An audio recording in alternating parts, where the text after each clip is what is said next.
Episode 46. I've not had a more hectic start to this show because I'll tell you, for starters, I'm not doing it from my house. I'm doing it from the comfort of my neighbor's house last minute because my transformer broke down. But nonetheless, my name's Ashwin-Jadeja, and as you can see, I have the two gentlemen who join us in this podcast for all the time. That's Akshay Kumaraswamy and Nikhil Popat. Give them a follow if you guys do not know them. Right, gentlemen, how are we? Because I've just literally entered this guy's house. चल रहा है भाई, सब चल रहा है. We were just happy to see a bit of slapstick comedy happen right in front of us, seeing Avnish trying to figure the logistics of where to do this week's MNL from. So that was pretty much it. But yeah, weekend's been all chill, man. Chill. For sure. Yeah. Nick, Actually, how are you? See, to be very honest, if we do a mapping of where all we've done the MNL from, I think it will make for a very, very good graphic. We'll do that someday for sure. But yeah, lots of cricket to talk about. So happy about that. Indeed, for sure. And happy birthday to me because it was my birthday weekend, but an absolute shit show for birthday because I spent it alone in a Novotel in Chennai. Not doing much, just watching my United draw on a Saturday night. I had some amazing chettinad food.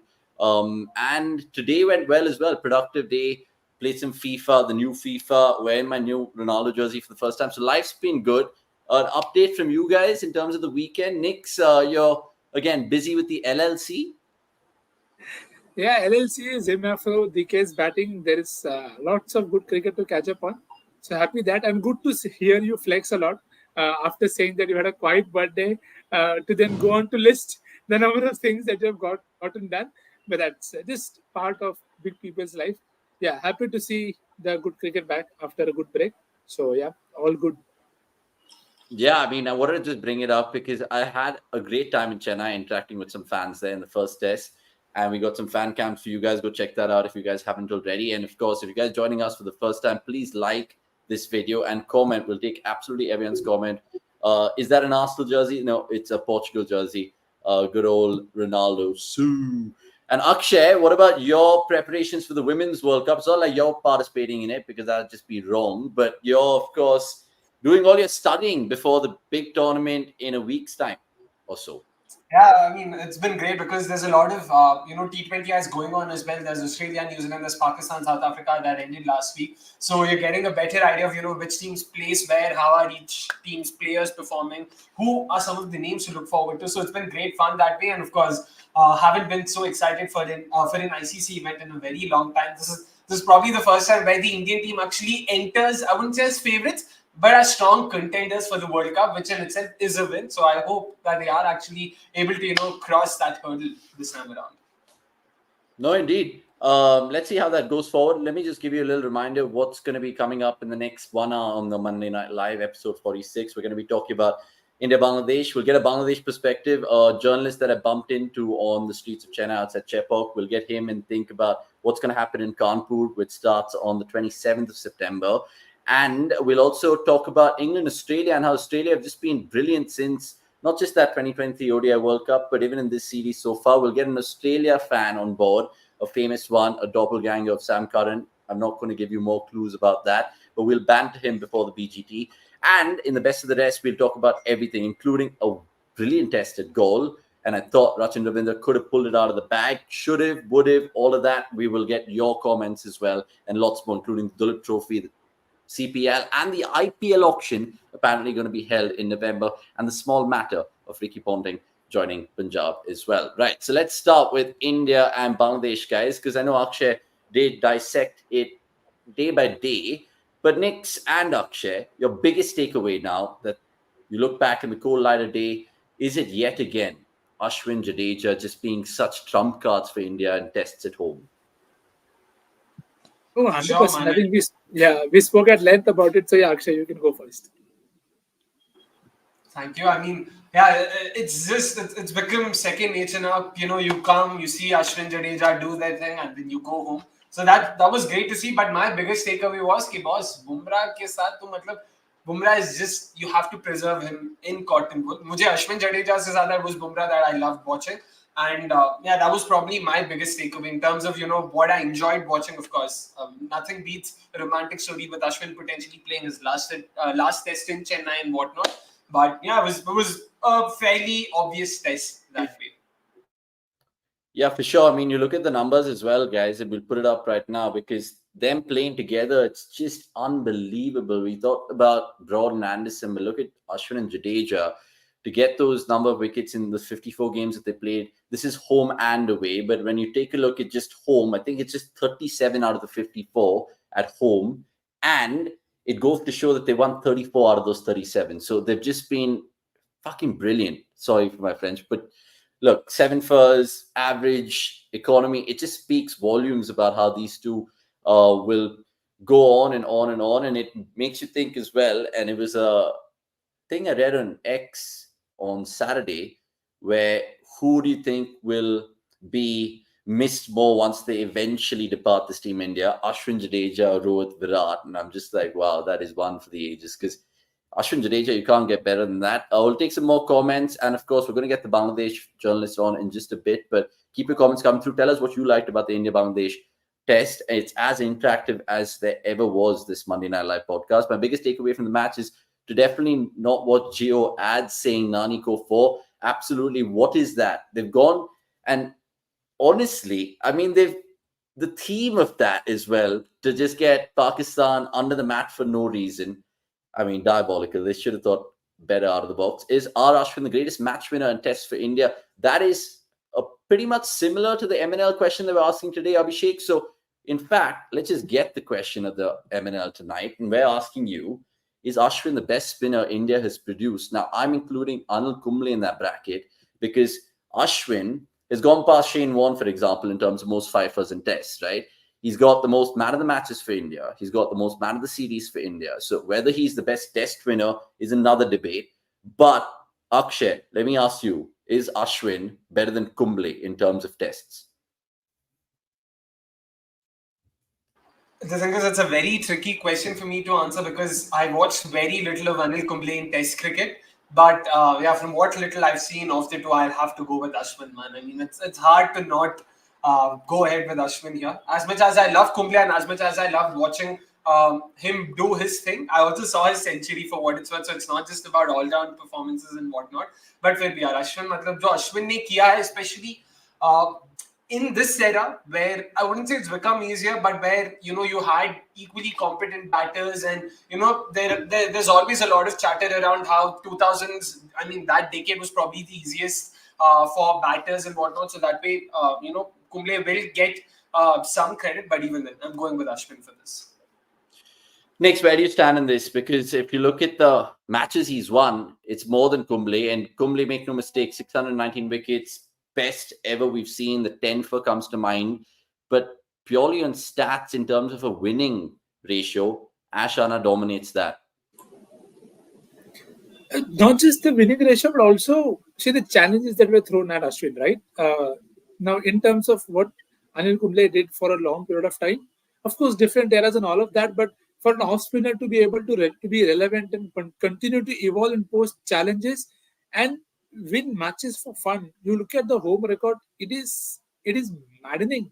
I mean, he's the only person in this game of cricket to have 105 for at a one venue more than once. How many people are able to do that in their entire career? So again, you can nitpick the numbers that you want to, and some of us who may have watched more of Anil Kumble would probably feel that he also had the goods even away from home at times. But of course, there will always be certain conditions where you will say, "Oh no, but this average here is not that good." But I feel even in terms of away performances, I don't think our expectations at times have been right of Ashwin. So for me, I'm completely fine with Ashwin sitting right up top. It's because of the number of matches that is impacted single-handedly. So for me, no disrespect here. It's just what it is in front of us. Yeah, I think so. I agree with both of you guys in terms of, look, they're both special. They're both going to be the pantheon of greatest spinners of all time, let alone India. And Ashwin Jadeja, another little stats piece thrown at you. World-class all-rounders, not just spinners, because even if you look at what Jadeja is kind of limping towards is 300 test wickets, and hopefully that will be at Green Park, Kanpur. And the fact that he scored over 3,000 runs just bodes well for both these two. And it makes you think how well Jadeja has turned out to be the batter. He averaging 15 tests in the last 3 years. So going to the BGT, we're really getting our weapons sharp. And I say that by all means because the biggest positive for me as well to see Rishabh Pant shine, and you guys touched upon it in that day 4 review, Gill getting the runs and becoming only the second man to get 100 at Chepauk as a number 3 for India after Dravid. I read that somewhere. It could be more. I was kind of surprised. Surely there's more people who've done that. But again, if you guys are joining us right now, please, of course, do hit like and subscribe if you're new. Tanveer saying, Hegde now asking questions in place of Akshay.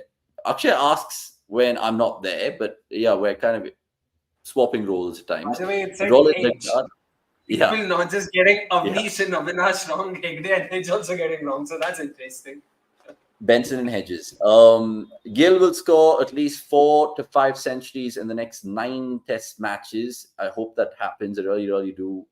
Look at the New Zealand series as well. Something that he will feast on to the bowlers who kind of are struggling in goal right now. One thing that will always be up for debate is quality of opposition batters and the pitch conditions on offer in the modern era, saying Abhishek Batur. But you play what is given to you. So yeah, Ashwin surely the GOAT in that. Ashana as the GOAT echoes the thoughts of neural hacks with Vasant. He's a cricketing machine who also went on to ask earlier in the show saying, hi, Avnish, in which stands did you do fan cams? I was unable to find you. We were in the KMK stand for day 1 or day 2, and then we were in another stand as well. So next time, there's always next time. I think we're going to be doing maybe one of the T20s of the India-Bangladesh series as well. So look, guys, Ashwin-Jadeja have just been phenomenal. I think generally, if you look at what Ashwin's done in this test, scoring 100 and getting a fifer, I was asking because is anyone else done that? Like has Callis done that, or Flintoff done that, or Stokes done that? And the answer only was Ian Botham who's done that, which was also testament in the fact that Ashwin is, bro, he's in a league of his own. It's a joke, but our social media team has now politely requested saying, you know what, can you just show off our Instagram numbers and flex and show the kind of creatives we put on? So numbers, data digest, so to speak, that we had this weekend, go take a look at it. I just spoke about this one. There's another one coming in, which is, of course, going past the great late Shane Warne in terms of fifers. He's only behind Murli. I say only. He needs another 30. That's how good Murli was. And then you look at stat number 3 and Ashwin just being brilliant in terms of an kind of cliche, which is aging like fine wine or old is gold or whatever you want to term it as. But these are some of the great stuff that our Insta boys put out. Cricket.com shares. So go check that out. We spoke about Pant as well and how devastating he has been in home in tests. So look, lots to get into, more comments to take. Shlok Barge, Kohli will have the best will have the best BGT of his career in November. Impact wise, he loves big occasions. Again, I hope that's true. If MS Dhoni is considered such a great captain and leader, then he shouldn't have retired in test midway from BGT. Not a sign of a good leader, saying Path, left field. Well, like it on a Monday. Click Shubendu. Currently, Ashwin is greatest among spinners. Real headache for the Team India to find a replacement for him. And do you guys also feel R. Ashwin and R. Jadeja aren't celebrated enough for their contributions in Test cricket? This is absolutely insane. Is it to do with a country of batters? I mean, sure, they always kind of get the credit, but not as much as the heroic batters. And that's just how the game has progressed in our country with Gavaskar, Tendulkar, Kohli, and the likes of them, and so on and so forth. But yeah, I feel for them. And finally, no replacement for Ashana, toughest player to replace. Look, keep your comments coming through. I just want to ask Nikhil and Akshay really quickly, just throwing it forward to that Kanpur test. India, of course, getting now ahead of Australia in terms of the WTC. And I think they can actually win all the 5 tests on offer. So they won the first one, and the 4 remaining, 1 against Bangladesh and the remaining 3 against New Zealand. Akshay, how can they, again, go about their business? Do you expect changes? Bumrah, does he be rested? Talk to me. For a second, I thought he was saying, yeah, I expect India to win the 5 tests. I was like, bhai, ye confidence kahan se la rahe ho tum? But then, yeah, of course. Yeah, even I agree with you there. 5 home tests, you would expect India to win each of them. In terms of changes to begin with, yeah, it's all but confirmed that Bumrah won't be taking part in the second test. For those who caught glimpses of his vlog that he put out last week, he mentioned that he's flying to Singapore on the 30th of September, which clearly means he won't be available for the second test. So that's something that's not been officially confirmed, but by a vlog, we want to imagine jhoot to nahi bolenge. So given that he won't be in India, so fair to assume he won't be playing the test. So I am expecting Siraj and Akashdeep to be the two pacers, and they bring in a third spinner instead of bringing in a third pacer. We spoke about this briefly as well in the day for review. Because it's going to be a black soil surface that tends to be a bit low and slow here in Kanpur, you can expect India will go with a third spinner. So Kuldeep Yadav will most likely get the nod there ahead of Akshar Patel. At least I want to believe so, because Akshar Patel, Ravindra Jadeja, Ashwin, थोड़ा सा overkill हो सकता है मेरे हिसाब से. They would want a bit of variety, and Kuldeep Yadav can surely trouble the Bangla batters. Apart from that, I'm not expecting any other changes unless they want to rest Siraj, in terms of workload management or something. I don't see any other changes. But do they have a fourth pacer in the squad? Oh, Yash Dayal hai, Yash Dayal hai. Bhai, mat khilao. Yash Dayal ko mat khilao, please. तुम Siraj और Akashdeep को ही खिला दो. Yeah. Next, where do you stand in this? Do you expect Sarfraz to get a game, or do you think, again, the top six will remain as it is? There could be a couple of changes in terms of the bowlers. Yeah, I think agree with your thought there. I don't think the batting needs any changing. The only change that could potentially happen should probably be Bumrah not playing and Bumrah resting, and Kuldeep playing there. Baki, I don't think there's a need to try Yash Dayal at this point of time. Maybe New Zealand if you want to do it that way, but not now.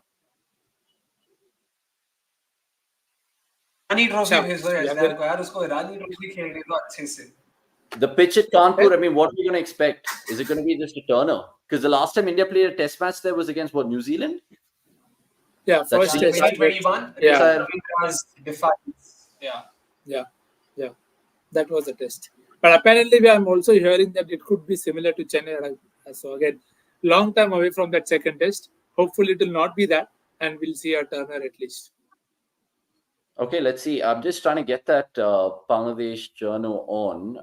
I don't know what link our producer sent me, but clearly he's on a wrong link. He sent me a screenshot with an empty StreamYard studio. So trying to get the right link for him to get the man on. But what did you guys like about Bangladesh really quickly? Because I spoke to a couple of fans and they had their particular say about which Bangladesh player they'd like to get into Team India, hypothetically, right? And you know what the unanimous answer was, guys? Hassan. More than Mehdi, more than Tashkent, more than Shakib, more than Mushfiqur, more than Litton. Hassan. Maybe it was a recency bias, but a lot of the so-called knowledgeable crowd of Chennai said Hassan. Where do you guys stand on that? मतलब बाकी सबको खिला नहीं सकते ना यार. Like you can replace Siraj with Hassan and it's still fine. So that way I'll have to give it to them. Naheed or Hassan or Taskin, all of the pacers. Mehdi को किसके बदले? I would love to have a Mehdi. I would kill to have a Mehdi, but हमारे पास Ashwin और Jadeja है यार. We're spoiled for riches, so we can't really have Mehdi, right? Same with Shakib. Yeah. Mehdi is a good shout. Nix, really quickly with you, who would you take? The same guy. I don't think there is any other space or slot available. So it's the only pacer, and sorry, Siraj, that you are the only scapegoat available right now who can be swapped out to get somebody else.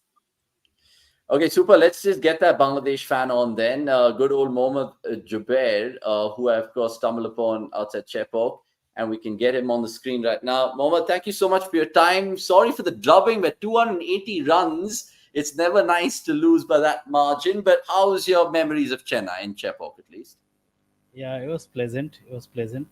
Thanks for having me, guys, for the first. No worries. It was pleasant in terms of weather. It wasn't the usual Chennai, to be honest. For one, day one was a little bit of heat there, and the second day or third day was very pleasant. I was loving Chennai for I'm here for I'm traveling as a journalist, and it was a good experience, especially coming from Bangladesh for the first time covering cricket in Chennai. Overall, it was a good experience, but not so much for the Bangladesh boys. Yeah, I just want to ask you, because if you actually look at the test, you guys had us kind of on the ropes early on with the overhead conditions, surprisingly, in Chennai. And after that, it just got out of your hands. At 144 for 6, you must have really been licking your lips, Mohammad. Yeah, it was tough for the boys in terms of controlling the game, especially from the day one third session. I guess Ashwin and Jadeja put together a massive partnership of 199. It was dreadful. Lot of boundary balls in terms of Bangladesh, especially from Sakib Al Hassan and Nahid Rana. They pulled a lot of boundary balls to them, a lot of short and wide deliveries. So Ashwin took to the cleaners easily, and that's the game. That's the game basically. And they had Bangladesh is not a confident betting unit, to be very honest. They had a very good run against Pakistan, and it was an inexperienced bowling attack of Pakistan, to be very honest, and some flat pitches as well. But with the Pakistani, with the Indian bowling attack and the Bangladesh vulnerable top order, 300 plus is massive in terms of for Bangladesh. So I was talking to my friends in the press box when India went above 250, and it was match gone for Bangladesh. We were talking about that because we have seen it so many times with our top order boys are not consistent enough, and this Indian attack, one of the best, Shiraj, Bumrah, and then you cannot take your eyes off, Ashin and Jadeja as well. So it's tough for the boys. So it was bound to happen. Yeah, it was almost like the writings were on the wall because you feel like even that amazing miracle in Pakistan that Bangladesh pulled off, being 6 for 26, shows that the top order frailties is still there. Shanto has been a very refreshing captain, breath of fresh air, if I may add, in terms of all formats. But Tamim Iqbal spoke about that exact point that you mentioned, Mohammad, the fact that after 250, you never thought Bangladesh had a sniff. I'll let Akshay and Nix get in a quick question each to you. But my final one to you regarding the Kanpur test, how do Bangladesh at least think of getting a positive result there? And I say positive in terms of a draw, even. Again, it comes down to their batting, right? So, do you expect them to chop and change? And also, my follow up question is, we've loved what we've seen in terms of Rishad Hussain being the white ball cricketer. Is it too early to bleed him into tests?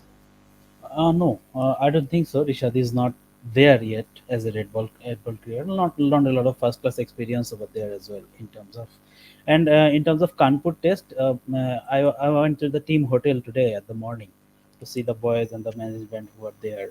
They had a brief meeting at the morning, and they had a massive team meeting in the evening as well. And they are analyzing what went wrong, and obviously maximum fingers are pointing towards batsmen, top order batsmen especially. First innings batting, Bangladesh. Bangladesh had a very good bowling unit, last 1 or 2 years they had a very good fast bowling unit.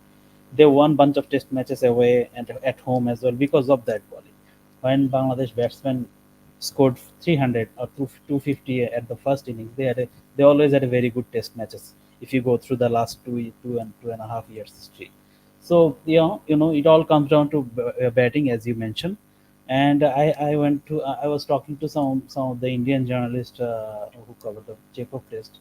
They said Kanpur is going to be a black soil wicket, so and India need world championship points to get into the final, right? So it's not going to be a draw for sure. With that Indian bowling attack and with that Bangladesh vulnerable Bangladesh batting in it, so and no, not many chop and changes. There is a lot of drama, as you guys know, with Sakib Al Hassan, with his finger injuries and all. I had a chat with the selector who's traveling with the team today. He mentioned that he wasn't injured before the matches, before the Chennai test, but he got some issues with his finger when he was bowling in the first inning. So and then Shiraj hit him on that finger as well. There is some blood as well. So he's under observation for 2 days, and they're gonna look his finger. What's next update in the, I guess, first practice session in Kanpur, and they will take a decision. But if there is no Shakib, then Taizul easily comes back in, and Bangladesh will go for a seven batsman and four bowler, with Miraj is the only all rounder. So that's it. Yeah, interesting because Tajul, I think, is on a cusp of a landmark as well. But well answered. And I'll pass the mic over to Akshay and Nix right now. But before they do come in, a shout out to all the guys giving us some great comments. We will address your comments in just a bit. Tanveer 53 saying, for me, it's Litan Das and Mehdi who will take into Team India. and Damodar Banla, good to see you. We'll take all your comments, do not fret. A quick one just from Abhishek Bartur to Muhammad saying, from a Bangladesh perspective, who's the prize scalp among Indian batters? Is it still Virat or Jaiswal or Rohit? It is obviously going to be Virat and Rohit Sharma. Hassan was Yeah. thrilled. I was talking to him the other day. He was taking 2 wickets. He was very toned down at the press conference when he was asked about those 2 wickets. But off the record, he was very thrilled about to get to that, get these two out. That's a memorable wicket. Yeah, indeed. Right. So, Akshay, you first. What do you have for Mohammad today? Yeah. So just sticking to that, top order conundrum for Bangladesh, that their top order has struggled, and this is across formats. This is not just the red ball thing. So Yeah. even if we stick to Test cricket, Shadman Islam, Zakir Hassan, Nazmul Hassan Shanto, all three of them, your top three, I mean, all three of them average below 30. So these aren't clearly numbers you would want from your top three, when bulk of the runs are expected to come from there. How are you looking at this? With someone like a Zakir Ali, part of the setup, he's there, who also would like to get some opportunities. Do you think the reason why they are persisting with this top three is because there aren't enough options in the domestic pool, or how do you look at this? Just a quick background on that. Bangladesh has 8 team in the NCL tournament, that first class tournament had. So 8 teams. So that would be at least 16 openers, right? I was talking to the selectors, and he was asking me, who would you pick from those 8 teams? I had no name except Zakir, Shanto, and Joy, and who's the guy? Yeah, Sadman. That 4 guys, Yeah. and they score runs. They score runs at the domestic level, and they got picked. And to be very honest, Bangladesh play with the Duke ball at first class level. So it was the third country from after England and West Indies. They used Duke ball, so they introduced that back in 2020. So after that, the runs started to slow down a little bit, and the fast bowling took over. So that's what you are seeing at the national team as well. No confident in terms of batting, scoring big, scoring big tons at the which we used to see in the top from the top order guys. So they might go with Joy to break things up a little bit. Mahmudul Hassan, the right-hander, he had a very good run with the A team side before he got injured in the Pakistan. Otherwise, Sadman wouldn't have played that Rawalpindi test, and he would have, if Sadman wouldn't played, I think they at Chepauk Joy bound to open with Zakir. So I think they might go with that combination, left-right combination, to break things up a little bit, because there is all straight four lefty batsmen at the top with Sadman, Zakir, Shanto, and Mominul. So that basically played into India's hand in terms of they go to the round the wicket and angling the ball in and takes it away. Bumrah and Shiraz are master at that. And after that, there is Ashwin, who is who has the most left-handed wickets in the Test cricket history, I guess. So just no breathing space for the left-hander. So they might break things up a little bit with the right-hander in the next test. Just one more question, sir. Just one more thing. So you Go spoke on. about the Duke ball, and how what's because of which the domestic circuit takes ahead. They play with a different ball.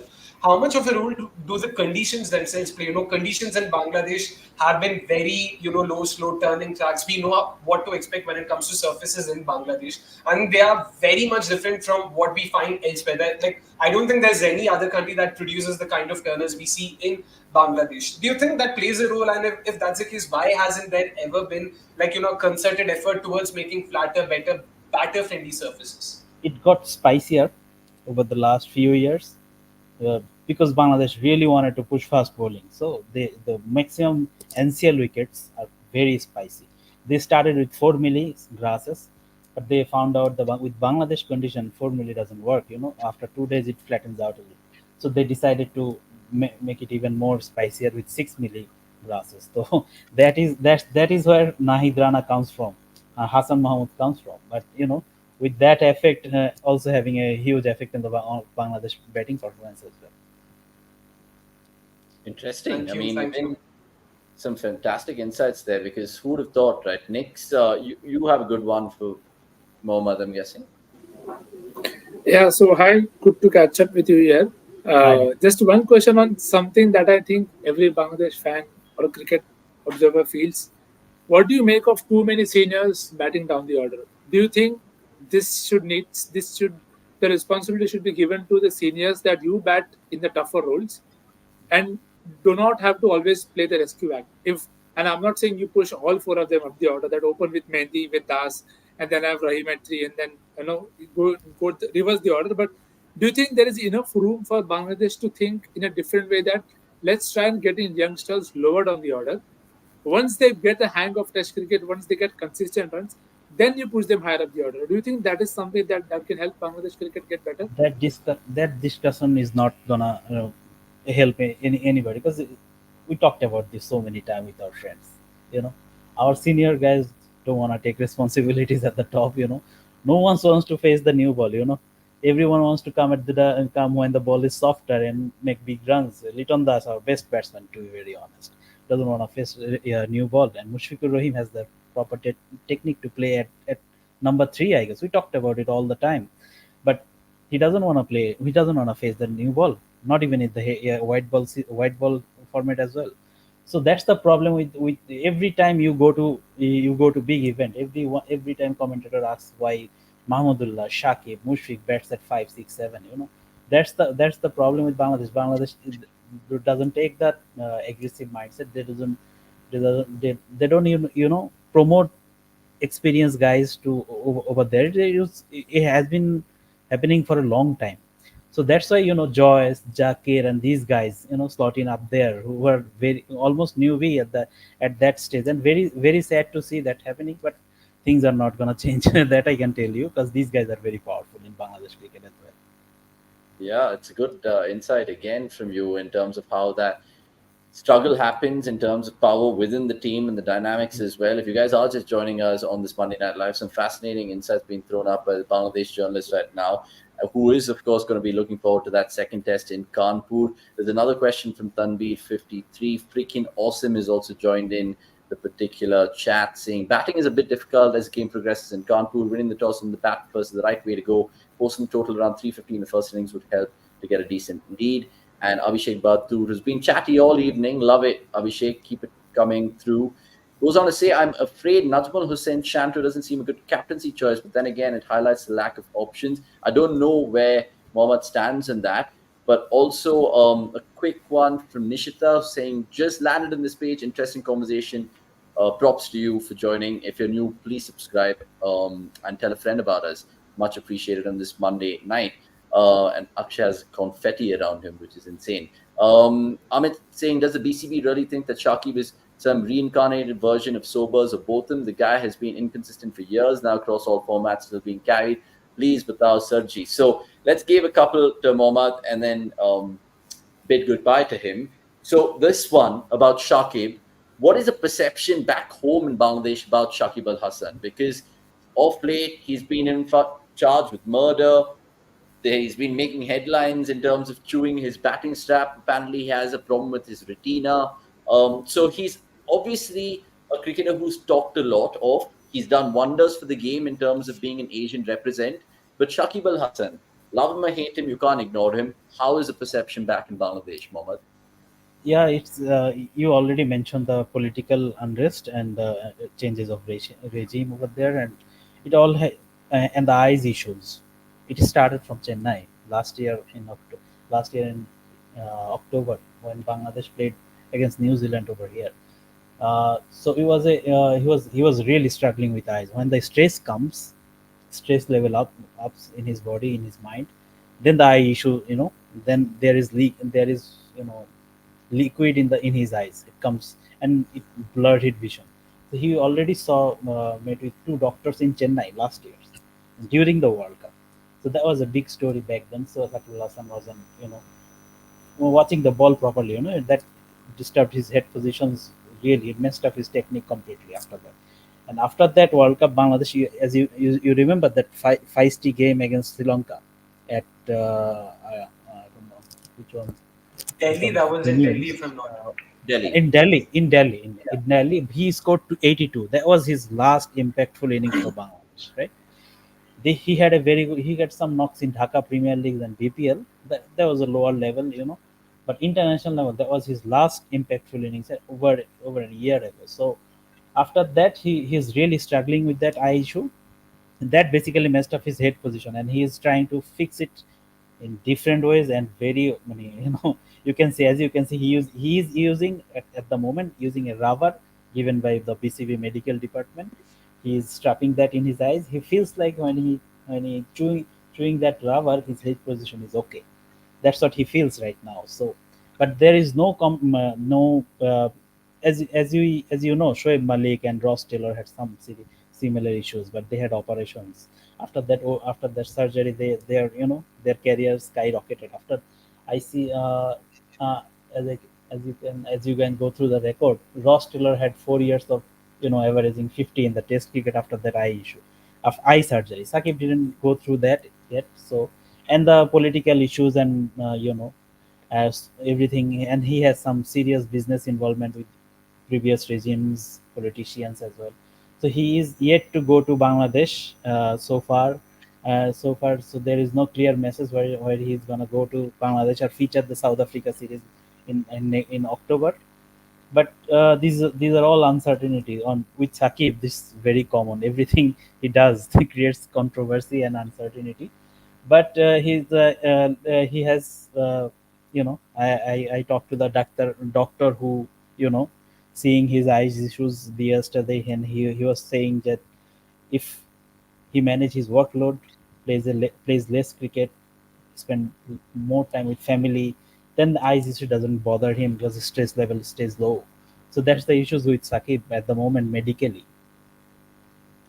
Yeah, I mean, it's good that you shed a little light on that because sometimes people just don't know. And the fact that he got it in Chennai during that game just makes you think about it a little bit more. And it is the fluid that he was referring to, is what Mohammed was pertaining to. But lots of Shakib comments coming your way. Good to see the chat being enthusiastic as ever. Enthu cutlets everywhere. Rashmina is one of them, saying, first time here, interesting Avnish and team. Shout out to you, Rashmi, and hopefully you have a great week ahead. And we're talking all things cricket, by the way. If you guys don't know what we do on Monday Night Live, we take your comments, we make you feel special. In fact, we can talk everything between life and cricket. Just if you have something to hit us up with. But Mohammed, a final one from me, just to wrap proceedings with you. There's been, of course, a lot of turmoil in the country, let alone in the cricketing circles in Bangladesh right now. How has everything cooled down? And also, what is the next steps? Because obviously the World Cup would have been awesome to be hosted by Bangladesh. That's been moved out now to the UAE, the Women's World Cup, that is. So, what is the current climate of Bangladesh cricket? Yeah, Bangladesh cricket overall, to be very honest, they didn't won the World Cup in their home because it would have been a risky opposition. They didn't want anything happen during the World Cup. So BCB slightly wanted to, it was in the reluctant side to host the World Cup, but they're publicly saying they wanted to. But that was the thing. But uh, for the women's team, it was a sad thing. But they wanted to play, the new generation women's team wanted to play at home, but administratively they basically didn't want to host it this time around. But and overall climate situation is getting there slowly. It was a massive change after 15 or 16 years. Bangladesh is a new country, to be very honest. If you went to Bangladesh before and now, then you'll understand this enormity of the changes, how big it was for Bangladesh in terms of student movement and all that. And I was, funny enough, I was traveling to India through Chennai airport, and at the immigration, everyone asked me the same question. You know, so it was a big thing all over the world. Bangladesh made headline for the wrong and right reason, and new government is settling down. It's not gonna be easy, and it will take time, to be very honest. Okay, super. Wish you well, Mohammed. And cheer up, like Amit saying, Bangladesh is going to spank SA at home, clean sweep. Lord Babuma is their captain. And good luck with all your travels in India. And of course, have fun in Kanpur. Sure, thank you guys. Super, Thank well you. done. Thank you.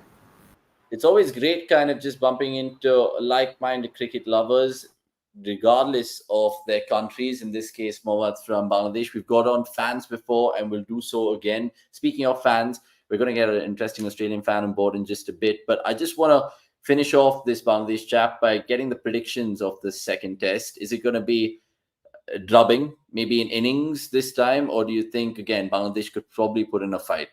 Akshay, really quickly, Nikhil then. Drubbing me, so it might be a closer margin, but I'm expecting India to win this straight. Okay, next.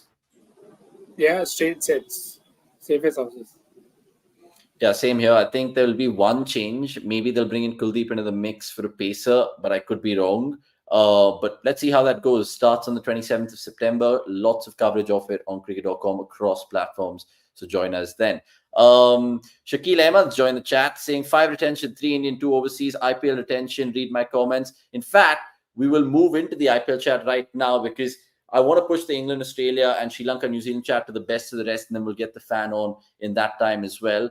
But more questions. If you've missed out, sorry. Saresh Saha, I'll take all of this in the 12th man section. If you're new to the MNL concept, we do it at the end of the show. So I'll answer the Mushfiqur Rahim one with Akshay and Nick's over there. But IPL chat, 2 big news which happened. The newsiest of the news was Ricky Ponting getting the Punjab job, and the IPL apparently going to be held in the UAE in November. So which one do you guys want to start with? Should we start with Punter in Punjab? Yeah, we'll start with the fact, and then we'll move on to speculations and whatnot.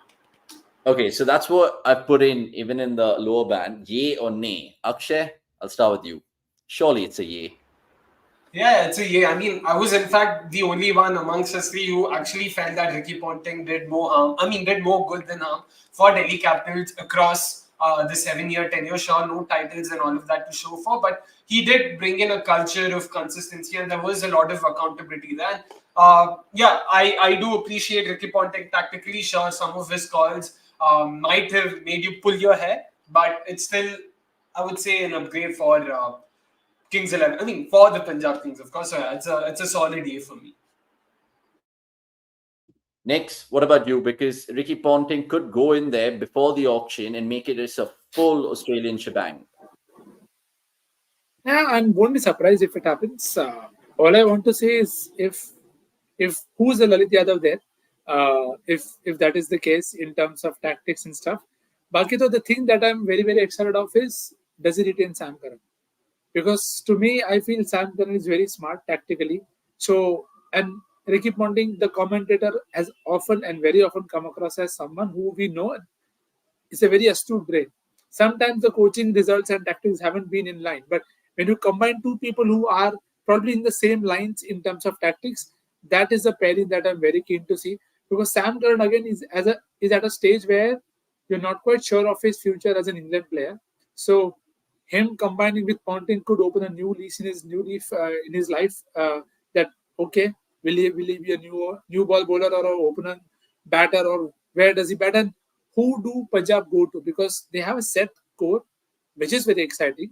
Now, which players of them are they banking on? How much is Ricky convinced by somebody like a Prabh Simran, somebody like an Ashutosh who took everybody by surprise in the previous one? So does he back them? Does he have his own set of players that he wants to bring?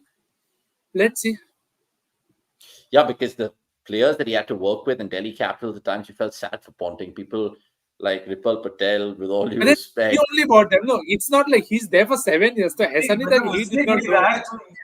ऐसा नहीं कि उस पे किसी ने डाला है. Sumit, who was he? The guy with the mustache this year?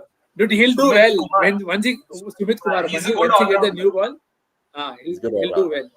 But people are joking in the chat already. Punter Kings, good luck to Ricky Ponting saying Abhishek. They say it's a 4-year contract, but sounds highly optimistic considering their history with coaches. They've had 11 coaches so far.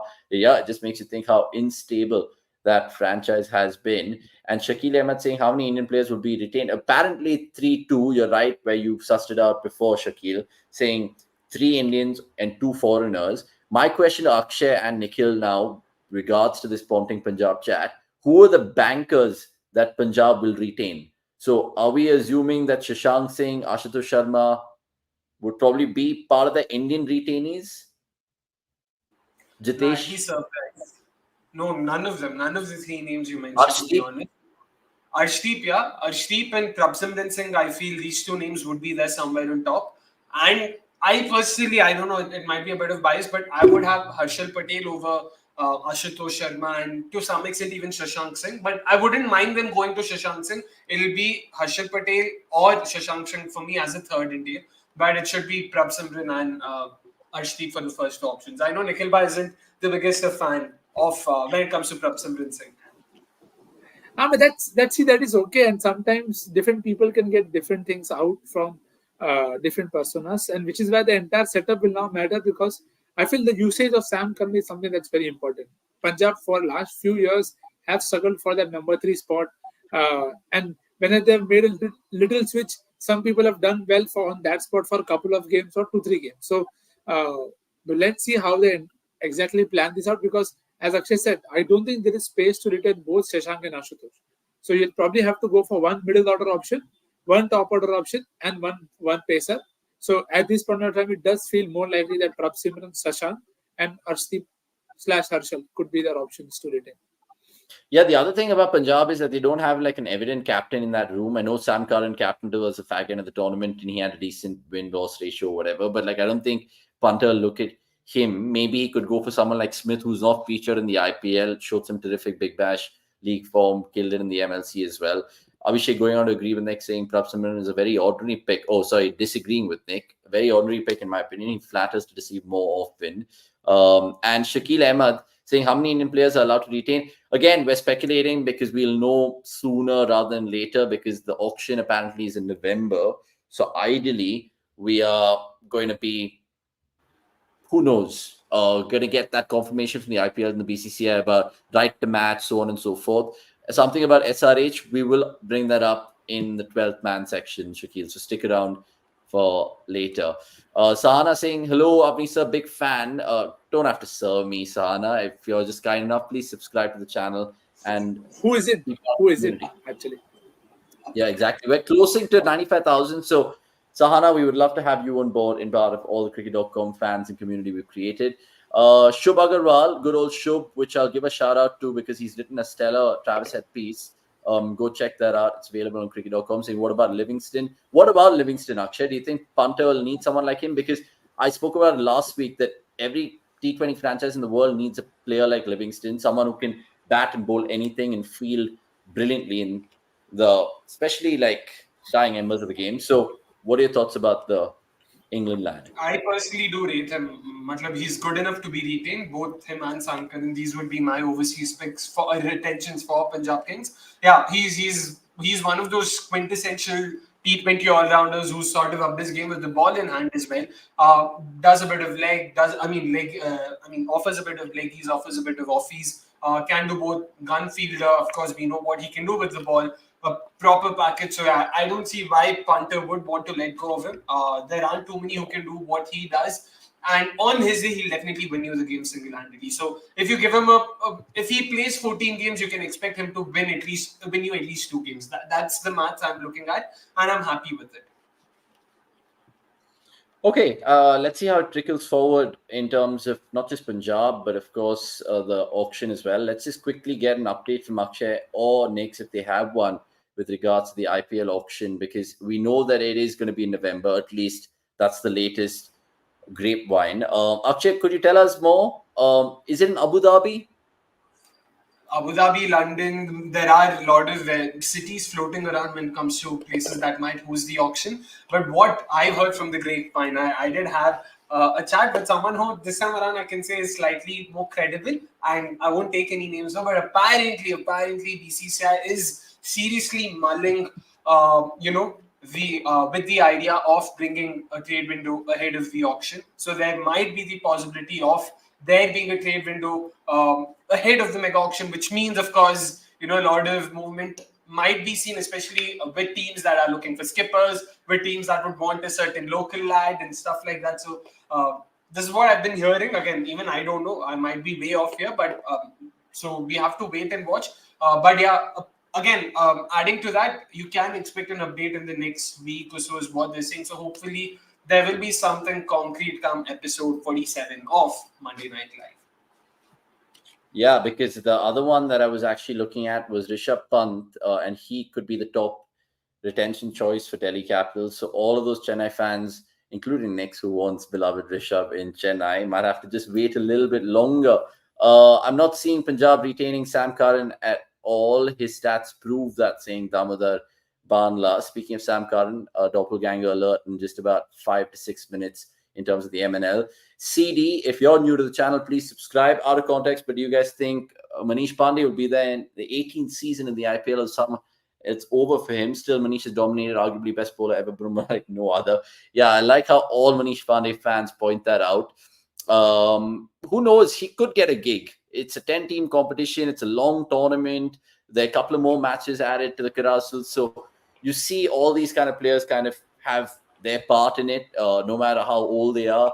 Good old Varun Aaron, who we interviewed recently, played, the 2022 IPL edition for Gujarat. So he was coming back. And it's always a good place for the IPL to get stories back into the scheme of things. So let's see how that really unravels. But again, coming back to the whole auction chat, we're waiting as fans for important things like RTM, uncapped rules, so on and so forth. Again, so like Akshay said, tune into next week's MNL, and we should have more concrete evidence of that. Right. It's been fantastic 51 minutes so far in terms of unraveling the two biggest elephants in the room. But we have to, of course, talk about England, Australia, Sri Lanka, New Zealand, Duleep Trophy, and lots more in Best to the Rest. And that is, of course, next on your screens.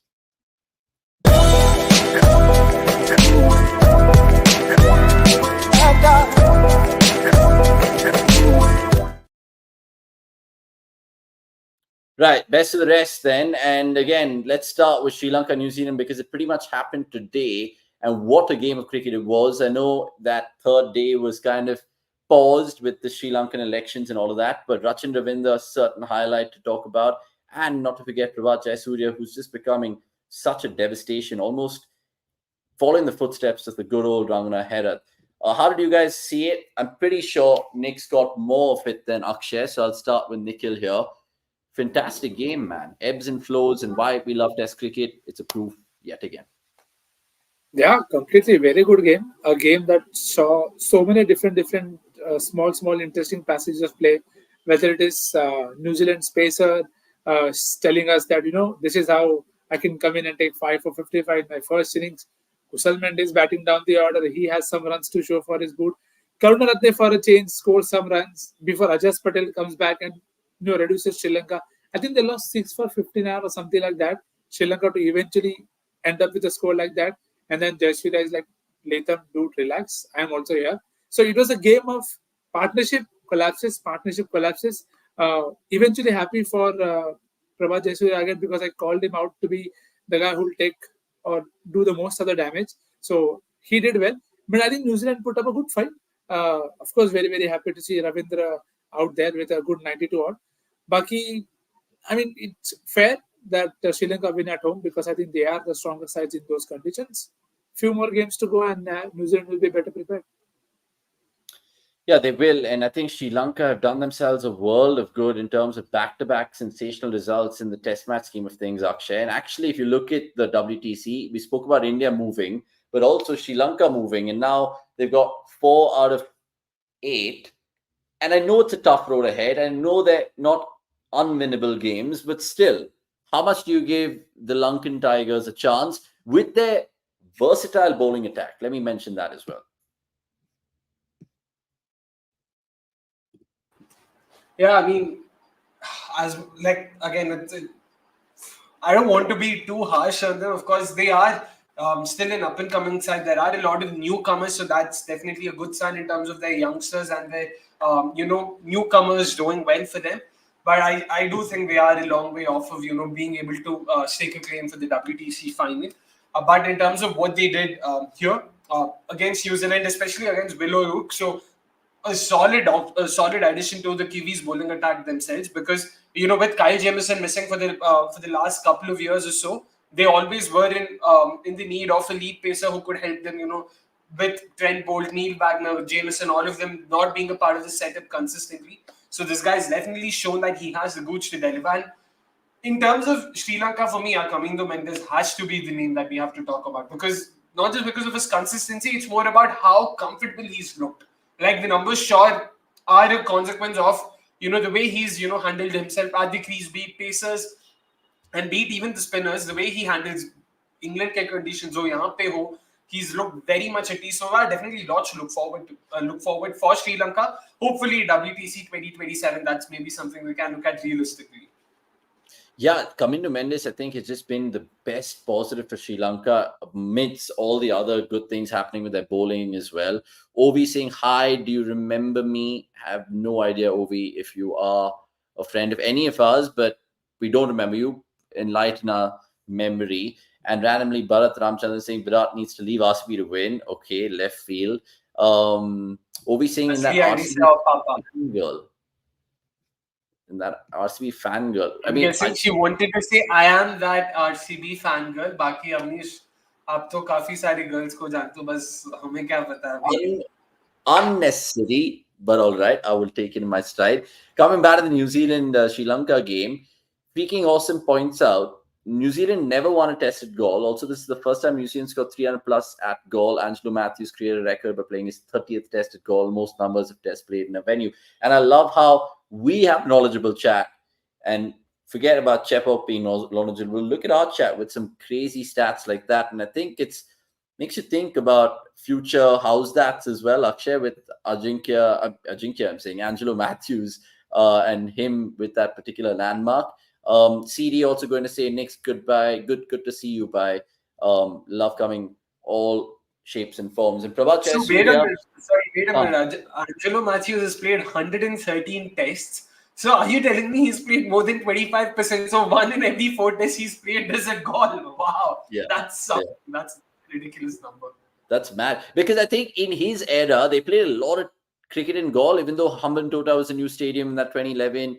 And I think the good old SSC was getting a little facelift at that point in time. So that's a mad stat, but thank you for that. Freaking awesome. And Sri Lanka chat coming through in terms of Asita Fernando looking a good prospect. I mean, their whole fast bowling battery right now is kind of getting itself in. They have South Africa away in this WTC cycle, so that'll be a pivotal series for them as well. Don't forget Sri Lankan's away matches against South Africa, where they won their last 2-0, and against a not new very South African team. Absolutely true. And where do you think Kusal Mendes should bat and test in 50-over format as a wicketkeeper? He's been the highest scorer in the world since 2023. I mean, Kusal Mendes has just been fantastic, but even we saw what Nissanka has done, and that 127 that he got against England has just opened up more avenues for him, at least seemingly so, even though he got low 20s in this one.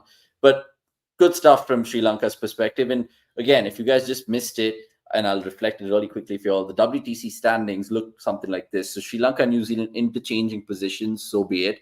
Bangladesh going down the pecking order after their heavy defeat to India.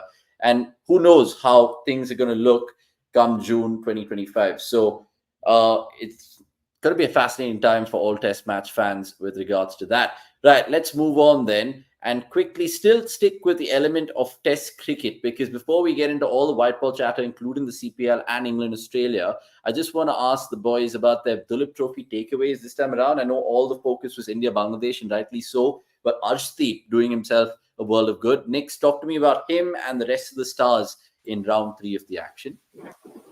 Yeah, good to see Arshdeep stake a claim with a good 6 for. Again, he's been talked about as a potential prospect. Unfortunate that not any one of us could see him do that, because there wasn't streaming in terms of, not I caught it in any of it. Samson scored a ton, so that is also good for him. Personally, I was very happy to see Riyan Parag score a very good 70 odd, although it was in the second innings, but it was a good knock. So those were the people that I was looking forward to, because even in the second round, I wanted Samson to get a big one and not just end with a 40, and Riyan to also get a big one. Both of them got one. So happy from those prospects. Baki, one dismissal that has really just stayed with me is Anshul Kamboj dismissed a left-handed batter caught at square leg. I don't know if any one of us remembers any other dismissal like this where a batter is defending and he's caught at square leg. It just blew my mind कि इतना cricket देखा है, फिर कभी ऐसा dismissal मैंने नहीं देखा यार. And it is good sometimes, watching domestic cricket can give you good highlights. Yeah, man, 100%. I think some of the lads went up to Anandpur to watch, of course, that particular game ensue. And Akshay, any particular Duleep Trophy takeaways from you? I mean, Anshul Kamboj definitely has to be, the talk of the town in terms of how he's bowled. Did not catch a lot, but I was following it on comms and whatnot. Of course, the funniest bit was not this. It was Vaishak Vijay Kumar opening. Bhai. Kya? Open kara, No, yeah, that was just they just went for it. So, and by the way, he was also No, they did. promoted They by did good. Gulbarga Mistakes at the Maharaja Yeah. Trophy. And For there what was it's worth, so a, yeah. there was a fast and furious, bold sort of Instagram post put up RCB, Vishak, Siraj, and Akashdeep, and I was having a right laugh. Santosh Sharma going on to say Arshdeep and Aditya Thackeray combined bowled 22.2 overs together. When was the last time complete innings bowled 2 overs, and that two only paces in India? It's a good one. We'll try to work it out for you in the 12th man segment. And finally, CD saying Shreyas Iyer doesn't even trust his defense anymore. So I think he needs to work on a disappointment for him in the Duleep Trophy. Big disappointment for Shreyas Iyer, who, of course, was pretty much part of the Kanpur test, like we said 3 years ago, how time flies. Right, let's, of course, talk about England, Australia, lads, because they've just been absolutely getting pummeled at home, England, that is. And it was hilarious what Harry Brook had to say in the post-match presentation, because he was trying to highlight the inexperienced side that they picked in the squad. And Akshay and Nix, I don't know if you know this, but Adil Rashid has the most amount of ODI runs in that current England squad. It just goes to show that no matter how much you try to have like new faces, you got to get some experience, lads, and surely. That's a stat and a half, to be honest, and just goes to show the kind of chaos that is the England setup right now. I don't know whether there's any method to the madness. It just seems, boss, we'll go for this guy, we'll go for that guy. That guy seems good, we'll take that guy. You guys remember that meme, right? Isko lunga, re tu kya kar raha hai? Tere ko lunga. It just seems that way. It's just bizarre. So I don't know what to make of it, but Jacob Bethel definitely looked good. I'll have to be honest. Like he's looked very good in terms of the way he's attacked spin in particular. Can't talk enough about that over against Zampa in the T20Is. And then also, he didn't do too badly while batting with the tail in the second ODI. Australia bowled 15 overs of spin from over number 35 to over number 50. It was all spin, and Bethel had only the likes of Jofra, Adil, and I'm forgetting who the other one was, to contend with. Even then, he somehow managed to stick through till the 50th over. So kudos to him as a 20-year-old. It's not something a lot of youngsters can boast of. And yeah, if I'm not wrong, he also has the highest score for anyone aged 20 or younger, for any Englishman aged 20 or younger. I remember reading the stats somewhere. So good on him. Yep. Look, guys, let me just get in an Australian fan, because Australia absolutely having a time of their lives in ODIs, so much so they're chasing their record of the 21 streak that they had in 2003. There's more on that in the Howzzat. I won't give it away, but Santosh Sharma saying, where is that Aussie fan? We'll get him on. I'm talking about the man we've, of course, seen quite a few times on the streets and, of course, everywhere. Good old Jake Jeakings, who's, of course, a Sam Curran doppelganger. How's it going, Jake? And you joined us from Newcastle. I pulled you away from, St. James's Park when you were doing a tour. Yeah, I changed codes today. So I went on a football tour. I toured St. James Park. So that was a little bit of a different perspective. Obviously, not a cricket ground, but it was good to, experience that. But yeah, here in Newcastle, waiting for the third ODI game, which I cannot wait. I'm fingers crossed because it has been raining like a lot today. So I'm a little bit nervous, but, hopefully the weather gods are in our favour. Yeah, it comes from Durham, that one, the home of Ben Stokes. So let's see if it's going to be an absolute romp and an unassailable lead for Australia. And you're doing well with that Travis Head poster, carrying it around everywhere in the UK, just to make the Poms know how things are going there. Really quickly then, what do you think about this current Australian side? Because Australia have always had great one-day teams. Where do you put this one, Jake? Oh, well, 14 in a row now, and I've forgotten what it is to lose. What is losing? As an Australian fan, I've actually forgotten. But no, in all honesty, I think we're just clicking on all fronts. Travis Head is just in unreal form. That 154 not out was just one of the best batting innings I've ever seen. And I think he got dropped as well. Like, it was a tough one-handed catch, but that proved costly. Catches with matches. But no, the Australian squad is unreal. And in our first game, I know you spoke about inexperience. Australia in the first ODI, we were still missing Hazelwood, Mitchell Stark as well. Whereas we went at full strength. That was our B side, and we still beat England. And the second ODI, I was so confident coming in. Maxi coming back, and then Mitchie Stark, Josh Hazelwood as well. I knew we were going to win, and I was so confident going in. I was so confident. I was a little bit disappointed with Trav Head because I was telling everyone he's going to go back-to-back centuries, which he didn't. But obviously, no, I'm so proud of the Aussie boys at the moment, and they're just a joy to watch. Led by Mitchy Marsh, not by Pat Cummins, my God, but being an Australian fan over here in England, and the rivalry between England and Australia, it's obvious. We don't like each other, and being 2-0 up, it's just I'm on top of the world. You must be. And I was just going to allude to that. And we'll get the boys to banter you in about the BGT and so on and so forth in the next 4-5 minutes. But a couple of comments coming through. Jake is a Hammers fan. Not good time to be a footy fan for them. But yeah, cricket is compensating for it. Saying Santosh. Jake, how is your father doing? I remember him facing knee pain and standing for the most part of the game versus Park in Bangalore during the World Cup. So clearly you have fans everywhere, Jake, which is good. Yeah, dad's going well. He's in Australia at the moment. But I pride myself on being a fan that doesn't sit there in silence, as you've seen through my videos on Instagram. I love stirring the pot. I love getting crowd reactions, and I expect it back because I tell people, if I dish it, I expect to cop it back, and that's what I love. I love the banter of the cricket. I love copying the banter, because that's what cricket for me is about, in the stands and ultimately supporting your country. So, in England, you do cop a lot of banter. It's probably the most banter and a little bit of verbal abuse. We won't go into it, but a little bit of verbal abuse, which I love. Gotta take it on the chin. But no, it's so good being an Australian fan in England. I actually can't put it into words because the English, they don't like losing. They don't like losing. And they especially don't like losing to Australia. So being able to just give it out and not really take much back because they're shell-shocked. I think they're shell-shocked because I think going into it, they were a little bit confident. Going around the first ODI in Nottingham, a lot of people were telling me, oh, go home, Aussie, go home. You're going to get absolutely battered 5-0. And I'm like, all right, boys, all right. And then on comes Travis Head with his 154. And just like that, Australia 2-0 up. Yeah, and just like that, India will be 2-0 up before you know it in the BGT, but more on that in just a bit, Jake. But the fact that, look, like you said, Virat Kohli once famously said, if you give it, you got to take it. I just want to ask you off field, how much do you get compared to Sam Curran in England? Because you're in the UK right now. If you just don the English blue, I know that's something you'll never do. Do you think that people could actually mistake you for Sam Curran? I've been both stadiums. I've had a few people come up to me.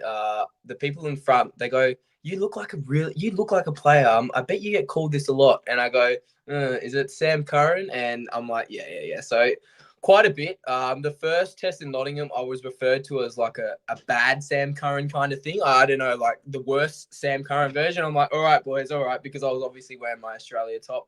But I have had. If I told you some of the stories about being referred to as Sam Curran, you wouldn't even believe it. Like even just in India as well, you'd be like drawing on the ground with shock. Like some of the stuff that's actually happened to me, where people have thought I've been Sam Curran. It's honestly crazy. Like I actually can't explain it into words.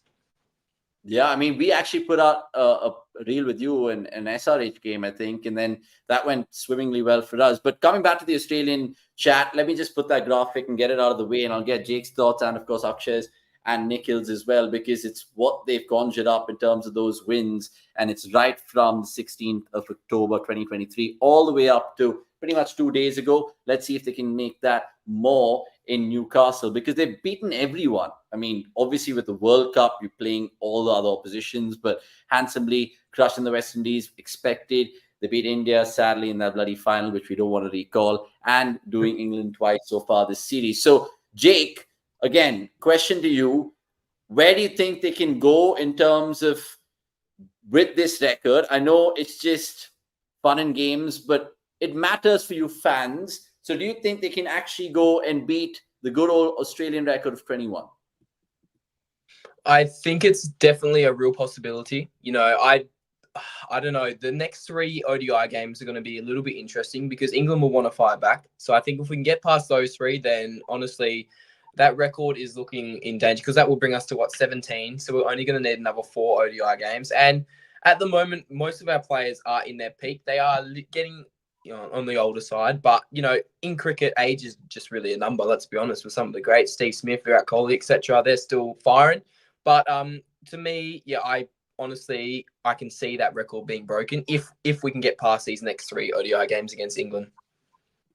Yeah, it's going to be a fascinating watch. All the coverage of it on cricket.com. Shout out to Shubh Agarwal, who I did give a mention to because he did an absolute piece on, of course, Travis Head after his 154. Go check that out. It's available on the website. Right, Akshay, time for some banter with the guest tonight because the BGT is around the corner. How do we punch this Australian fan through our television screens right now? What do you have for him? Because we're about 2 months away. But again, do you see India beating them handsomely 4-1, right? I predicted 4-1, but not a 5-0. Is that fair to say, Akshay? See, all I see is India winning a 5th BGT in a row, and that's all that matters. I couldn't really care lesser for the margin. 3-2, 4-1, 5-0, irrespective. I genuinely hope India wins. And yeah, I'm backing the Indians to sort of make it 5-0 here in terms of the number of BGTs won in the last 6-7 years. So looking forward to that. But I've got a couple of interesting questions actually, since Jake is also from Perth. I just want to know more about what cricket in Perth is like, because we've been seeing so many all-rounders coming through Perth. There's of course the likes of Marcus Stoinis, there's Mitchell Marsh, now there's Camden Green, there's Aaron Hardy. A lot of these Western Australians, big burly all-rounders. It's almost like they have a factory of a factory producing all of these in a row. What's it like over there? Like, is cricket really big back in Perth? Yeah, so it's funny you may mention that. I'm an avid West Australia cricket fan, so we compete against the different states, and West Australia is by far the most successful in all formats. When we do the Sheffield Shield one-day comp and the Test matches as well, Western Australia is very, very competitive every year. Doesn't matter, even like the BBL, the Scorchers. We blood a lot of young debutants. Have you seen like Cooper Connolly, and as you mentioned, Aaron Hardy? He's in the Australian squad at the moment, and my boy Cameron Green, West Australia's golden boy. I don't know, West Australia is just I don't know, the best state in Australia by far. I'm not trying to get into state wars, whatever, but no, West Australia is a very, very good cricketing state by far. Fair enough. Next, what do we have? Question, sorry. Go on. Akshay, Just one last thing, sorry. Yeah. No worries. I'll be shameless here. Going from Western Australia to South Australia, Travis is, of course, clearly a guy you love. The guy recently, made a statement saying Test cricket's actually very easy for me to play. It's T20s, that's the harder format. I don't mind playing Test cricket. I know guys talk about technique and whatnot, but Test cricket comes naturally to me. I can take my time. I can play it slowly, even if I'm not in rhythm. T20s, on the other hand, people think it's all about just knocking around. I mean, just going for it, but it's not that easy. What are your thoughts on that in terms of, the different formats and how Travis Head in particular has been an absolute beast across all 3 formats? That statement actually shocked me a little bit, only because Travis Head's game is to attack. Like, it's to attack from ball 1, and I've always mentioned it. You're either going to get Travis Head out for a duck or he's going to go on to score a century. So I reckon this BGT series it's going to be very interesting because there's a lot of conversation in Australia at the moment where Smudge bats, does he open? Which personally, I wouldn't. I would have Travis Head batting because even though he is a very, very attacking player, probably a little bit too attacking for Test match style, but if he goes off, it is red ball cricket, etc., and he can use Bumrah's pace, especially the swing with the new cherry. Let's be honest. I think Travis Head can get Australia off to a very good start with Usman Khawaja up the top, and I think Smudge should go back to his original position, to be honest, because as an opener, in the West Indies, he had one really good game, almost clinched an enormous win for Australia. But congratulations to the West Indies once again. That was tremendous for them as a cricketing nation. But yeah, Travis Head, that statement did shock me because he is notoriously known as a big hitter, an attacking player. You see him in the ODI World Cup final, etc. Don't want to bring up past memories, but the World Cup final, we saw that where he just went off, won Australia, one of the best days of my life, I'll just mention, and then obviously with the T20s as well. So yeah, I was a little bit surprised, but honestly, whatever Trav says goes for me. If he's saying it, it must be true, and I respect his opinion. Fair enough. Next, where in the interest of time, a quick cheeky one for you to Jake, because I was thinking about it. Sure, Australia dominated, taken away 2 ICC titles from us, the WTC and the ODI World Cup, but BGT, we surely can't give it to them. There's no chance we're losing that, right? Next. Yeah, and it's interesting how some of the things that have been said in the last 5 minutes, we're talking about punches in the home of Ben Stokes. We are talking about an Australian fan saying, I'm used to being winning by B team after losing two against B and C teams, so to speak, from India. So good to have the humbleness being steady. I have one simple this or that question for Jake here. 350 runs for Steve Smith or 400 runs for Travis Head in the BGT? Pick one. 350 runs for Steve or 400 runs for Travis Head. Oh. That's tough. That's tough because nothing would fill me with more happiness than seeing Smudge back to his best. But at the same time, Travis Head is just one of my idols and everything. So you're putting me on the spot here. That's a really tough question, actually. I'll probably go. Oh, I was about to answer, then I'm like, no, actually. I'll probably go Travis Head. Yeah, I'll go Travis Head. You know, it'll just cap off a remarkable year, and I think we could say comfortably, if that happens, that he's the best player in all three formats. Cool. So then I'll give you 3 tons and 3 and 2 losses in the BGT. So yeah, cheers. No, Australia 5-0 comfortably. No chance, not a chance in daylight. But Jake, thank you so much for your time. Really, really good to catch up with you, and all the best in terms of your future travels in the UK. And looking forward to you during the BGT. Hopefully, we can do another collaboration and have a BGT banter show or some sort. 100%, guys. Thank you for having me. And yeah, Australia 5-0 in BGT and up the Aussies. Well done, lad. Well done. Count the Aussie to get that. Perfect. Jake Jeakings is joining us from Newcastle in preparation for that game in Durham. But we appreciate people like Jake and, of course, Muhammed Jubair for joining us, making this Monday Night Live fun. Right, in the interest of time, let's swimmingly move on and quickly talk about the CPL, because I promised White Ball Chat. And Nicky Pooran was in action. And, of course, he was loving it because he was part of a record CPL chase last night. There is a special interview of David Visa that Akash, our colleague, has done. So that's available on cricket.com, and that's pertaining to the CPL. But what else could we tell all the listeners right now, Akshay? More importantly, who's going to win the Caribbean Premier League 2024? Yeah, Barbados Royals right now seem to be in pole position in terms of how good they have been. I know they had that, a proper pounding. I'm forgetting, was it against St. Lucia? Was it TKR themselves? But barring that, they do seem to be the side to beat right now in terms of the points table as well. If I'm not wrong, they are in the top 3. St. Lucia, King Faf du Plessis side hasn't been doing too bad themselves. We spoke about both these sides last week around. Nothing much has changed, from last week to this week that way. So looking forward to seeing a bit more. But to be honest, last week I did not really catch up on a lot of CPL. The one bit that I did catch up on was of Imad Wasim's dismissal. I don't know how many of you guys saw that. Imad Wasim was first not out. Was not given out on field. Then the call went to the third umpire. Kyron Pollard reviewed it. There was a clear inside edge.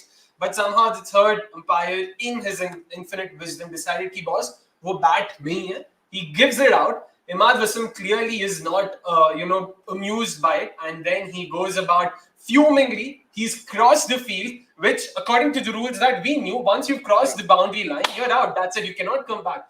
Except he's crossed the boundary field. The fourth umpire now comes running downstairs, tells Imad Wasim, boy, off you go back to the middle. And yeah, just go at that. Now it's Kyron Pollard's turn to be fuming. He starts, of course, he starts explaining himself to the umpire, what the hell is going on? How can this happen? What are the rules and stuff like that? And somehow, apparently, the rules clearly state that if the third umpire wants, he can reverse his decision, which makes me wonder, why ये पहले क्यों नहीं हुआ ये? कितनी बार हुआ ऐसा? So you missed one very important aspect of this entire chain of events. Go and check out the reactions of Sir Cutley Ambrose. He actually did a Phoebe from Friends where he goes, don't you use eyes? Use your eyes. How do you not use your eyes and see that there was an edge there? I have not seen Sir Cutley. Of course, you don't see former players that angry. But boy, that was something that I was watching again and again because, see, we've talked about this in the past as well, how some of the leagues need to have better umpires. Dude, you cannot have a process like this. It was as clear as an inside as there could be. But wow, I don't know. I'm just happy to see Sir Cutley just doing eyes.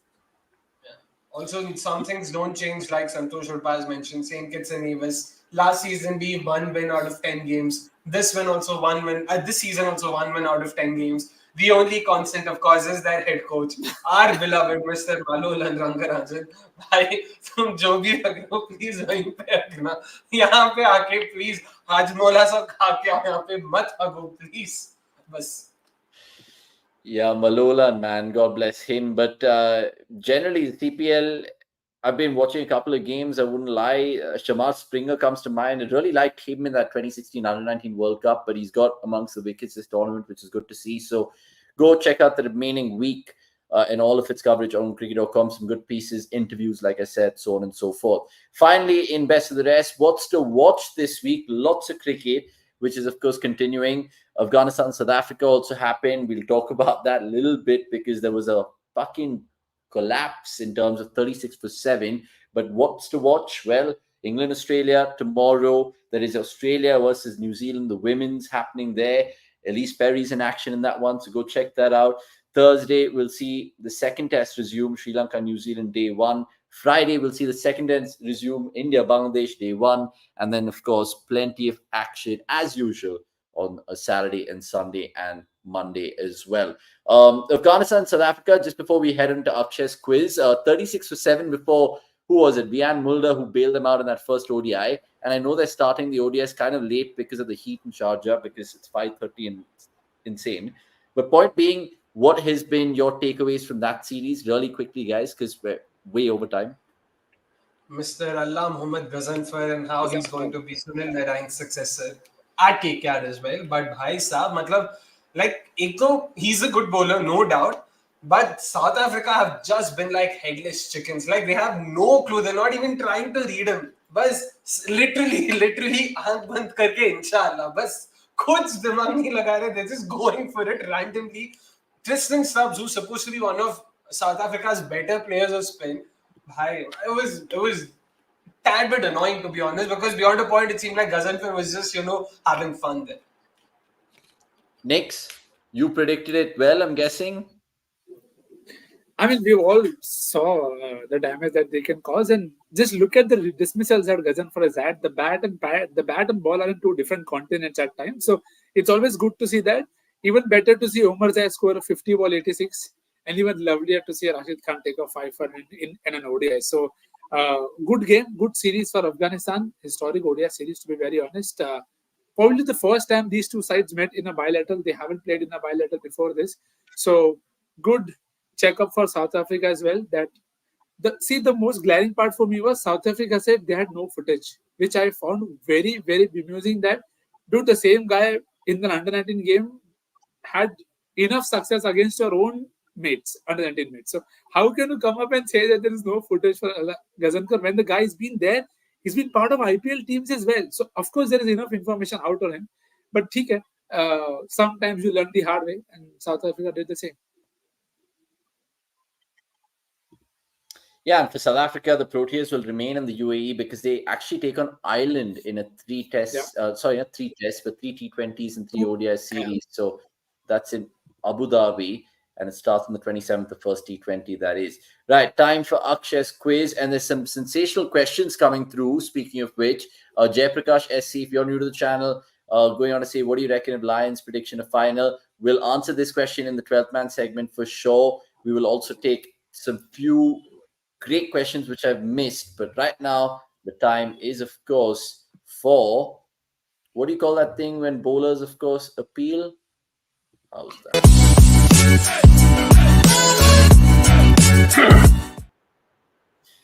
Right, Akshay, take it away. Last week was a tasty one. This one's even better, apparently.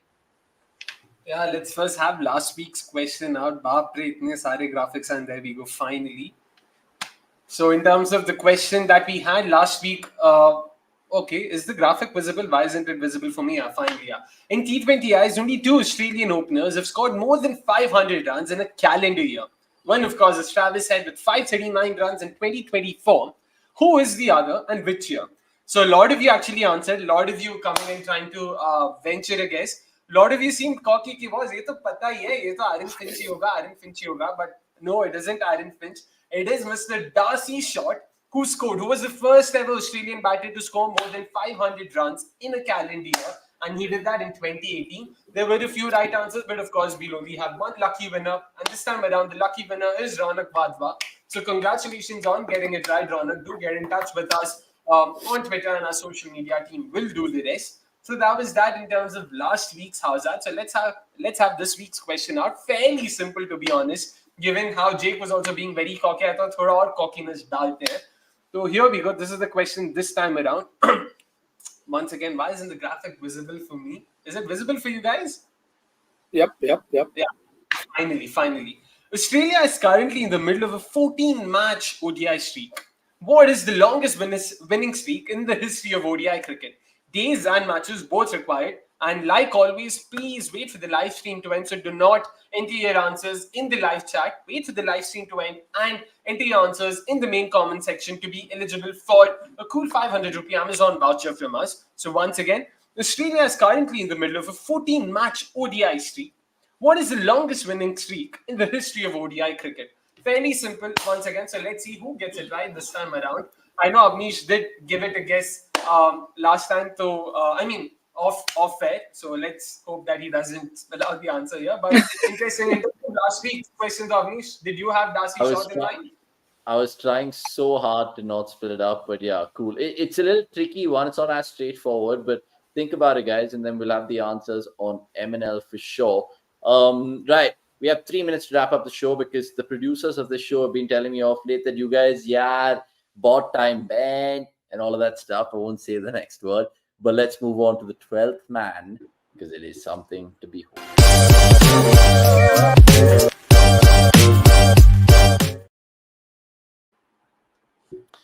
Right, 12th man section, and let's start from the top in terms of taking some questions.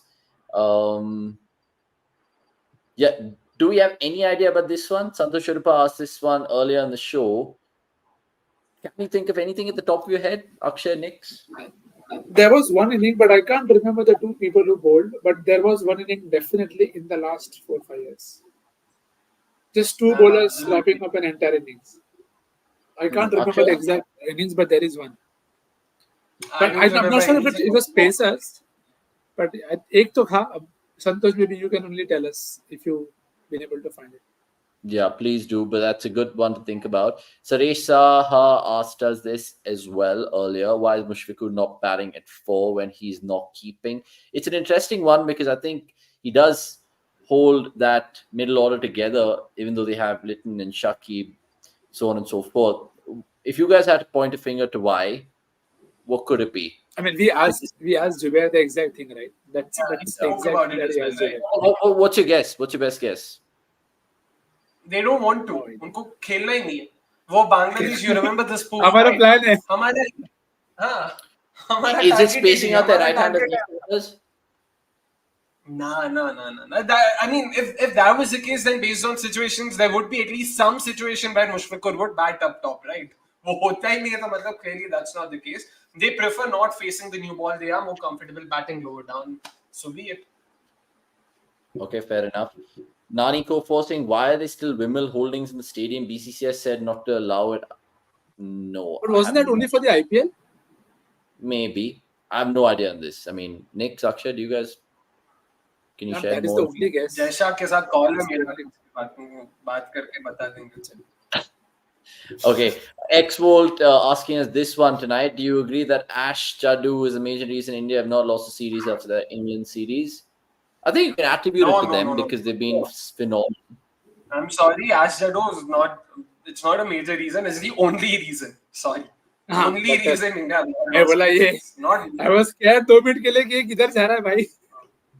Yeah, I was just like, what is only, बस. Simple. उनको हटा दो 100% हारेंगे. Okay, fair. More questions quickly. What is the one thing that Ashwin has, Anil Kumble doesn't? Guess the joke. Friendship band with Virat. Muttu soup. I don't know what to say here. Like there's so many things Ashwin has that. Yeah, there's so many things I can say, but I don't know what's politically right, what's politically correct. What can I say in a podcast? I mean, I know I say a lot of things. Test runs. I don't want to slander two great spinners. More questions. Two more is what my producer tells me. Why can't we have tracks like Chennai when teams visit? I believe we can outbowl them even if we don't have Ashwin and Jadeja for second innings. Do you think venue strategic placements for the BCCI will come in? Nick, Akshay? To be honest, So see, we don't have this because not every batting lineup is like Bangladesh. So away teams are a lot more competent. If Australia ko tum aisa surface doge, then you're playing into their strengths. So you wouldn't want to do that as well. You want to sort of, ensure that you have the upper hand that way. That's what home tests are for. So yeah, that's pretty much the reason why I think you wouldn't want to have such tracks, especially in cities like Chennai. Okay. One more or two more. This one is from Jayaprakash SC. What do you reckon of Lions' prediction of fight? Look, they'll always say this. It's tongue-in-cheek. It's getting into the Indian minds and all of that stuff. But finals definitely not going to happen. I'm pretty sure every Indian fan or world cricket fan would say finals definitely not happening. It'll be very surprising, even though there's a 1% chance either way for the final to happen. And finally, Sanjay Papigiri asking this one, Akshay, it's SRH related. And I know Shakil earlier on in the show also wanted us to talk about SRH. Thoughts on SRH's potential interest for Sharma, Rohit, that is. If it happens, what do you think of that move, considering the opening combo that SRH already have, and how does he fit in their scheme of things? So answer this one, and also just generally tell me and the viewers what you think SRH will do if it's a 3-2 rule. 3 Indians you can retain and 2 foreigners. Yeah, to start off with, in terms of retentions, of course, SRH would be looking at Abhishek Sharma, Travis Head. There is someone like him also to be included. There's Andre Clarkson. So these are the 2 overseas. And in terms of Indians, Abhishek Sharma, I'm torn between them going for someone like Abdul Samad or not because of that uncapped option. So Sasti may be aa jayega. Natarajan would be another Indian they will look at. Apart from that, the third Indian could be anyone between Abdul, between Umran Malik. So I'm still unsure who they would look at. Am I missing any names? I don't think Rahul Tripathi would warrant a retention. Yeah, so that would be it. So which means their top order is fairly sorted. I mean, their openers are fairly sorted. So Rohit Sharma, captaincy-wise, yeah, sure, it might be not too bad a choice. Also in terms of brand building, given that it will be a homecoming of sorts for him and stuff like that. He's also from Telangana. He comes from a Telugu-speaking family. So all those tiny little bits really play a role in helping, market your team better. So that way, yeah, it might be a great business move. But solely from cricketing merit, I don't see it adding a lot of value to this side because they have a very settled opening setup. And they wouldn't want to hamper that by bringing in Sharma and having to force someone like Head or Sharma at number 3. So I'm not sure if it would be the greatest of ideas. Captain's options hai bhai, dusre hai jo middle order mein khel sakte hai. They might even potentially look to RTM, put in Makram. So dekhna padega. Rohit Sharma right now, as things that given how good Travis Head has been recently, I don't see him not being retained. By virtue of which that top is already settled, which means they wouldn't want Rohit Sharma right now, hampering what's sort of very ideal for them. I asked you to keep that short, but you've gone on for no reason. Like you could have honestly broken down in a nutshell. But we love Akshay's enthusiasm. Absolutely love it. He's taken away my perspective and Nick's because that's all we have time for in the Monday Night Live. Just joking, Akshay. Thank you so much for your time, Akshay and Nick's. It's been a fantastic show yet again, getting different perspectives on the show as ever and keeping you guys hooked for the 1.5 hours. If you guys just joined in, I'm pretty sure this is a podcast which is consumed throughout the week. Go check us out on Spotify and give us a like before we leave. It just helps with the algorithm. Shout out to CD, freaking awesome, Jayaprakash, Santosh Urupa, Abhishek Patur, all the regular people and the new ones as well. We'll see you soon. Until the next time, it's a goodbye from us at cricket.com. Cheers. And shout out to my neighbor as well. Shrikant, good job, lad. Well done. Thank you.